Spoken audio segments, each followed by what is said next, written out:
Good evening. This is the Eye of the Storm podcast for the S&P 500 for Monday, April 25th, 2022. Again, interesting day in the markets. I'm going to start here on the daily chart. I have quite a few things I want to unpack and share tonight. Primarily, I want to discuss how we're not actually building blocks moving in the up direction. We're starting from that highest position and now working our way back down through a corrective process. And so I want to be able to pull in what we've done, how that fits, and how it affects and should include what we're doing now in terms of that big picture. So I want to be more clear on that big picture. I think I have, but I want to be more clear on that big picture in terms of the depth, the velocity, the volatility, and the length of time. And we've not been doing this for very long in terms of this correction. So again, starting with that big picture, and we're going to just jump right in, but starting with that biggest picture that I have is that I believe that the 6808 level completed a supercycle third wave. That supercycle third wave likely began in 1932, I believe, or at least 1942, somewhere in there. So it's either 80 years old or 90 years old, but I believe it's 90. And that's the largest part of the correction that we're doing. We're correcting that much advance. And that advance included recessions, collapses, crashes, all kinds of things, because all of those years were covered. Wars, on and on and on. Oil embargoes, et cetera, et cetera. So we've got a lot to correct. And so we're correcting, it'll come in the form of an ABC structure on a cycle degree, on a primary degree, and on an intermediate degree. So the structure is going to be either an AB, it's always going to be an ABC, but it's either going to be a zigzag ABC or it will be a flat ABC. So right now I'm beginning to count what we're in as an zigzag on the primary degree level. So that suggests that on the intermediate degree, I'm going to be putting in an intermediate 5-wave decline to form wave A of primary wave A, and then move into a primary wave B. So the two forms it can take is that it'll end up being 5 waves down to form primary A, and then, or it'll be in and of itself intermediate wave A, intermediate wave B, and intermediate C wave, and then that becomes primary wave A. So those are our two choices. Right now, I'm counting it as if it's going to be an intermediate degree 5 waves down to form wave A. Now, having said that, intermediate wave 1, right there, 2 right there, oh, excuse me, it's over here, encompasses 707 points. Intermediate wave 2, there, 2 there, covers 601. Now we're beginning intermediate wave 3, which we now know, because I keep repeating myself, that it will consist of 5 waves of minor degree. So I can change this. I'm sorry, I'll put an intermediate there. So minor wave 1 of intermediate wave 3 is 275 points. So that's from that high to that low. It's 275 points. Minute wave 1 of minor wave 3 is 316 points. So I know that the minute degree wave 1 is larger than the minor degree wave 1, but it's because it's within a larger minor degree wave 3. So it's subdividing, and it's continuing to subdivide again. This structure, when I take a look at the daily, and I take a look at the hourly, did produce 5 waves down off of that high. 1, 2, 3, 4, 5. And, or 1, 2, 3, 4, 5. So we're getting an A, a B, and a C. And I still believe there's some to go. And in fact, it could be a 1, 2, 3, 4, and then a 5, and then a B down, and then a C up. So this wave 2 can unfold over the balance of this week. And that would fit because, again, part of my discussions this past week have been on what the Elliott count is suggesting in terms of a minor third wave continuing lower, and how that would blend or work itself in with expectations for at least decent earnings from the titans of tech, and that being Apple, Amazon, Facebook, Google, Intel. This should be okay. Microsoft should be good. NVIDIA, which came out, I believe, just now. I mean, they were due out at 7 p.m. Eastern, 4 p.m. Pacific. Stock's not really moving around. It kind of did. Now it's stuck. So either they haven't come out yet or they had the wrong dates all over the place. In any case, this is the deal right now. So in terms of that larger picture, again, I'm going to go back out to that daily. Intermediate wave 1 was 707 points. Intermediate wave 3 should come in at 1.618 times that. That's the most common Fibonacci relationship that we would add in there. And if I did that, we're looking for intermediate wave 3 to be 1,160 points. And that would be from this level. So 1,160 points. So we have 46.31 actually was it high, 1,160 points. We're looking at 34.77. That's the number that I have been giving, 34.80 as the completion point for intermediate wave 2. Now you're seeing how I'm coming up with that and how it does fit. Now, whatever happens in here, it's not that we force it to fit in there, but that's the expectations for an intermediate third wave. So either that or this is all wrong, and I don't see it being wrong.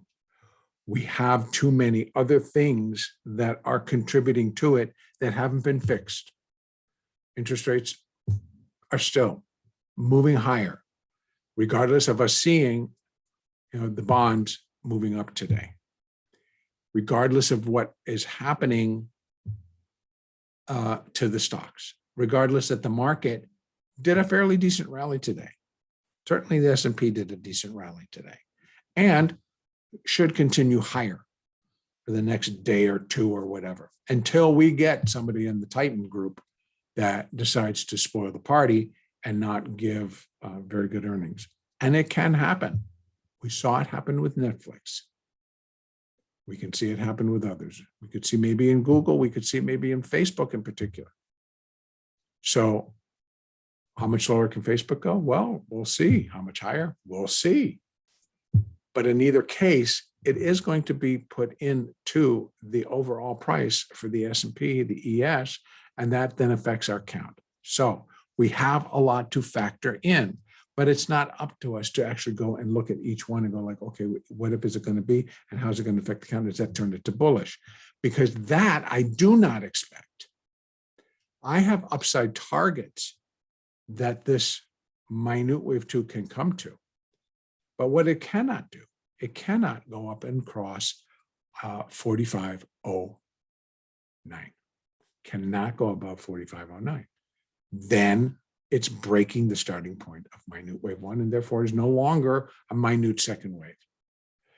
So where can it go? We're going to discuss that in a moment. But now, again, when you hear me talk about Fibonacci and relationships, the wave 2, of course, is related to wave 1. And that's about it. We use the top of wave 2 to put in extensions for an intermediate third wave, because we're going to look at the relationship becomes between intermediate wave 3, we're looking to see how far it's going to go, and intermediate wave 1. And that, so intermediate wave 3 began right here.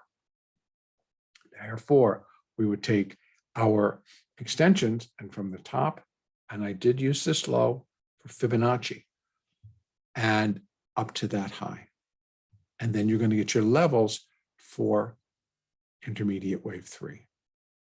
And then now we're going forward, but we know we're in the third. It breaks down into 5 waves of minor degree. So instead of building from the smallest to the largest, building up, we're doing it in reverse.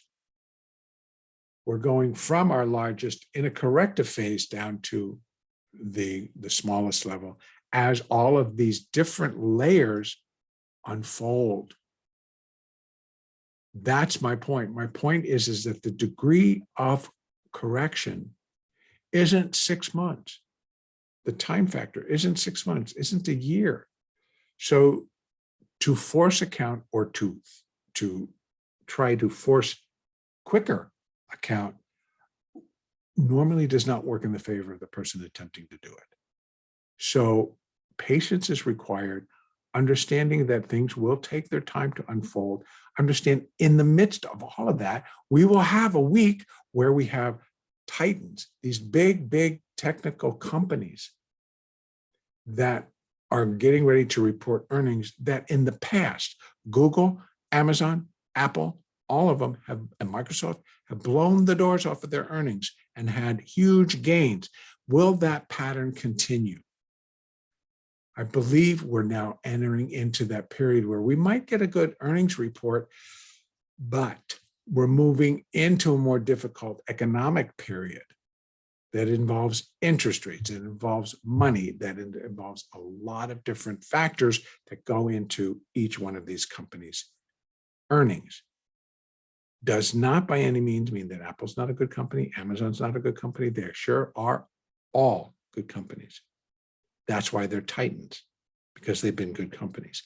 Are they going to have to slow down? It's not that they have to. There is no choice in it. It's going to happen because it's happening to the economy, which is happening to us, and that, you know, puts a lot of things forward.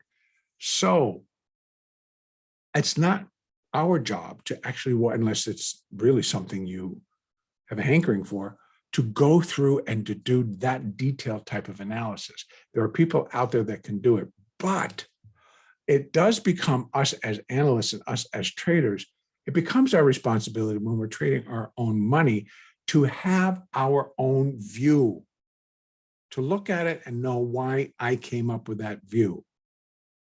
So actually, there's no right or wrong in this. So you're learning for yourself. So in essence, and folks, really, it's something that I want to continue writing about, but it's we as individuals are our own gurus. And that's the truth. There's nothing that stops any of us from actually applying these same principles, these same guidelines, these same rules. You don't break the rules. Even in your own trading, you have your trading rules. Don't break the rules. When you do, it's going to spell trouble. It usually will not end well. There are times, and more than one, where luck will be in your favor and you'll get out and you'll make some money. And many other times you'll be on the wrong side and that move will just take off and you'll be like, holy crap. Back to the count, back to what I'm talking about. But just understand these things exist. So big picture here. Like I said, this rally finishes at least 80 to 90 years of rally, of advance. The cycle 5 began at the 2009 low. So this one is correcting, on this level, it's correcting 13 years of rally. The primary degree 5th wave began at the March 2020 lows. So this is correcting 2 years and on down, and this is approximately almost the same, but we did get that first wave. Yeah, it also started off 2020, so this is also about 2 years. So it's fitting. So to believe that 6 months in, we're going to get this turn of heart, the market's going to turn, is not, I think it's not really looking at it realistically. Because again, we need to balance that out over, well, what's changed? What's changed on the interest rate front? What's changed on the inflation front that would suggest that the Fed may or may not keep a more hawkish attitude and maybe turn back to dovish attitude and not raise the rates all that much? I think it would spell doom. I think it would spell, oops, market, I wouldn't go up. No, because I don't agree with it, because it doesn't take much to go to the grocery store, to go to the gas pump and realize what it's costing you, or to go to Home Depot, or to go to any of the retail. And what is it costing you? How much more of your paycheck are you now having to put out just to keep it all going? So back to all of this, it's going to take time. So we are starting, I told you, we turned the corner on the minor third wave. Well, going down to that hourly chart, I can see we did 5 down off of that high. But is that all of minor 3? Well, if I go back out and I just take a look, it's like, no, it can't be. It's 316 points. So yes, technically we did break the low, but we're in a larger third. Minor 3 should be getting us below 4101. And they're calling 4100 strong support, and it likely will be, but it should break and the market should continue. So they're putting a lot of emphasis on 4100. And now you're going to see why it's going to build up, that if it does break, we're going to slide. We're going to get an acceleration point, and that'll be why. So in any case, here we are. Now, wave 2, minute wave 2, has potential. And again, this now fits. We're still in the midst of Titan earnings week. I don't know about you, but I don't know what's going to happen to any of this, or if it's going to be well received or not well received, or do we run up or do we run down? I don't know. Still yet to be seen. NVIDIA, which I would have thought would get a bigger response, either they haven't reported yet or nobody cares. I move on. Minute wave 2. We have our next stop is, I'm going to go back down to that hourly so I'm not squinting my eyes. All right. Bottom of minute wave 1. That looks like a single move up. I don't think I can call that an ABC, but I can call it a 1, 2, 3, 4, 5, more than likely, or 3, 1, 2, maybe a 3 and a 4. And if that's the case, we're looking for support at 42.85 to hold. It should not go down to 42.69. That would be the implication should that break, because there's your next moving averages down there. But I think it holds. If it does, then I'm looking for it to break above 42.98. And then that happens, you're going to get more buyers. So there'll be acceleration to the upside, because see how flat that is? It's providing resistance. And if it provides resistance when it breaks, that's the next level. So again, we're talking another $16, $17 S&P dollars to go up. What is the most common for a wave 2? 43.52, which would be the 50% level, to 43.89, which would be the 618% level, or somewhere in between. S&P's been actually doing the in-between, but at least it gets up to there. So expectations right now that it should at least get to 43.15. It might take a pause there because it is resistance. It is Fibonacci resistance, but I believe it goes through it and we get up here, all in the context of a wave 2. What wave 2 cannot do is go up and break 45.09. It cannot, but it certainly can get to here. Now on that, if it gets above 43.52 and it keeps chugging along, our next stop should be a test of 43.87 to 43.90. That's the 200 is sitting right with Fibonacci 0.618. They go together. Often 382 sits along with the 50%. and et cetera, et cetera. So right now we're still moving up. 50's flat, 200's flat. I'm looking for them, the 50 to get broken, the 200 to possibly get tested. We still have Apple, Amazon, Facebook, Google, and Microsoft. And Twitter out there somewhere too. But we already know that story. Now, once that is complete, I honestly do believe strongly that minute wave 3 then begins. Then we're in that sequence of 3 that I continue to talk about. We'd be in minute 3, of minor 3, of intermediate 3. They can continue to subdivide, but this also tells you that this third wave is building up. And that built up coil, so to speak, will unwind with another series of boom, boom, boom, downside action. So wave 3 in its infancy, still the minor third, the intermediate third, the actual intermediate third again. Yeah, the intermediate 3, the minor 3, and we're still in the infancy, haven't even begun yet, of the minute 3. That's still down there. When we get down to those levels, we have a 4 and a 5 to complete the minor 3. Then we have a 4 and a 5 to complete the intermediate 3. Then we start over with another ABC correction. So this is the unfolding, but we're doing it forward. So we have to allow the time for each one of these waves to come to full potential. And unfortunately, often we have to wait for those waves to begin to unfold fully before we can understand how much we look for within that bounce. And as we were dropping down, I said, yep, I'm still expecting lower levels. Even as I come on last night, I expected lower levels. We got them.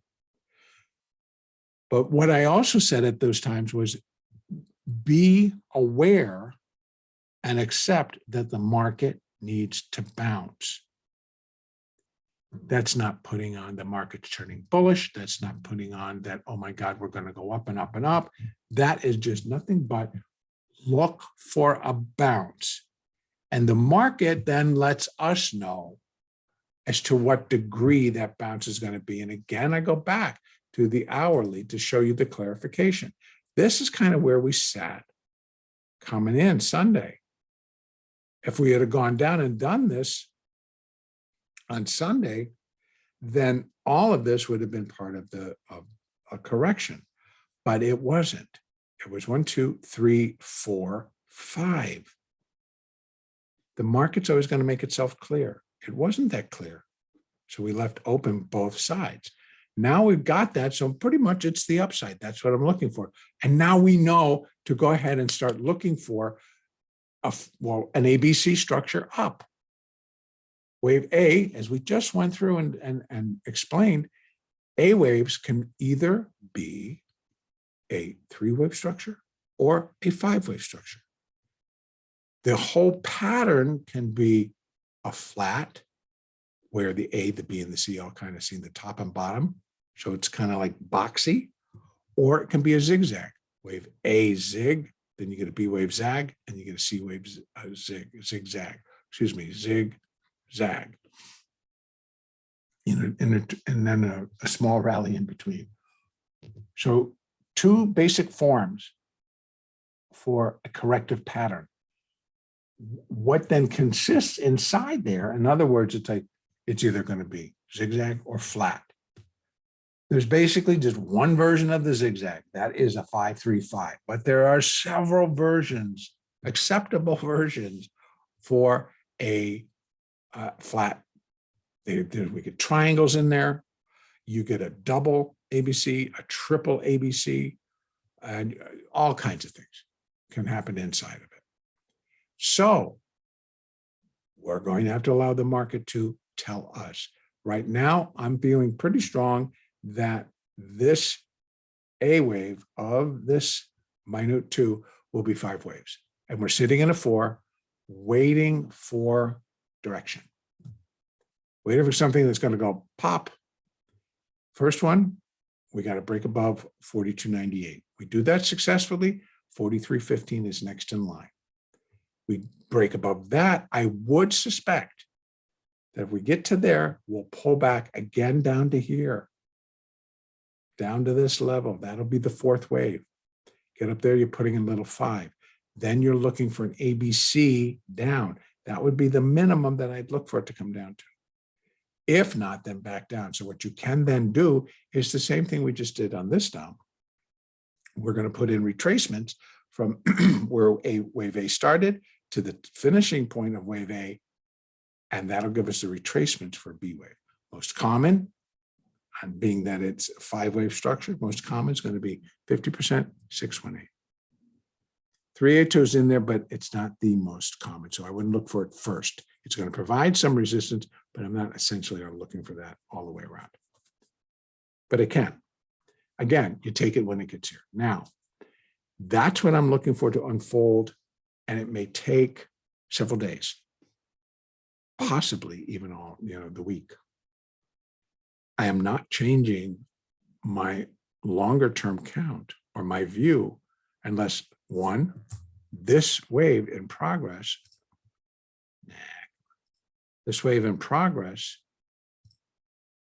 breaks above 45.09. I do not expect that. So I would be surprised. Makes me stand back, review the whole thing again. Right now, it's following pretty clean.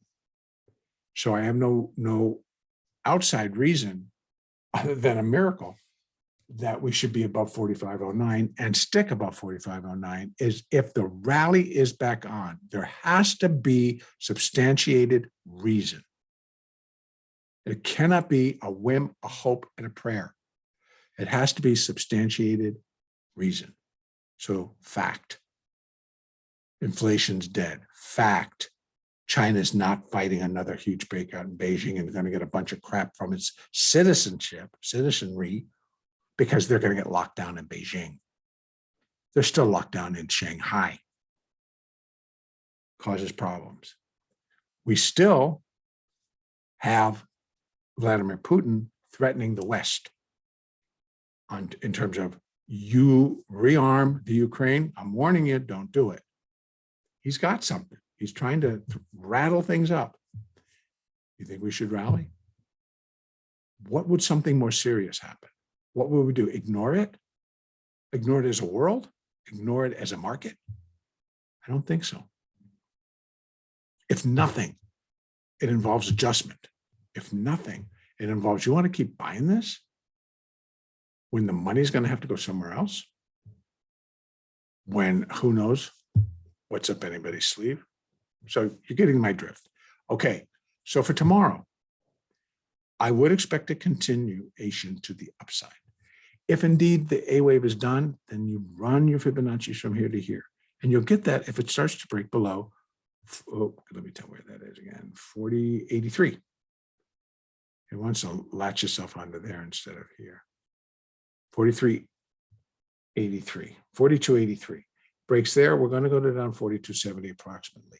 Then we got the 8 at 42.68. Breaks there, we're starting to head lower. Not looking that good. And then we have the 20 at 42.61. And then you see it starts to clear the decks. Some price support coming off. But I wouldn't be looking for that actually, because I think this is A, we got a B, and we still got a C. So I am still looking for these upper levels. I am going to end it there. Thank you for listening. I went into a little bit more detail because I need to, as we're moving forward, so that we're all basically have an understanding and that we can then turn our mindset to focus on what's happening in front of us. There is plenty to do, opportunities both good and bad. And if your mindset's not there and you're just kind of jumping in and something misses your attention, it can be very costly. And I had one of those today. I'll be honest with you. I had one of those today. And unfortunately for me, it was only a one lot because that's all I had to get in, but it was enough. And what happened is I had gone away from the computer. I came back, looked at it. It broke the 20. So down here, it broke the 20. And it wasn't, it broke the 20 in the hourly.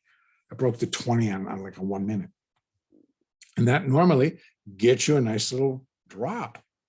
It broke it. I did, and 2 huge buy orders came flipping in. Again, this was in the NASDAQ. The NASDAQ in 30 seconds to a minute, no more than a minute, went up $80. $80 in less than a minute. And you're just looking at like, holy crap. A one lot turns into like $1,300 loss, $1,500 loss before you've blinked your eyes. Now, recoverable? Sure. Avoidable? Likely. But still, this is what is happening in a corrective phase. You'll hear me say often, I don't like trading corrections because you get that type of a move. This is easy. I shouldn't say it quite that way. The market makes itself very clear when it's trending. These are great because they're tradable. You're expecting them and you're getting them, and you know they're going to come in under expectations because the intensity and the depth that the sellers are taking the market. This is corrective. We had both. We had good sells, we had good buys. So, focus is going to be important, and mindset is important, and it will be so going forward. All right, I'm going to leave it there. Hope everybody has a really great trading day tomorrow, and the next update will be on Tuesday, the 26th.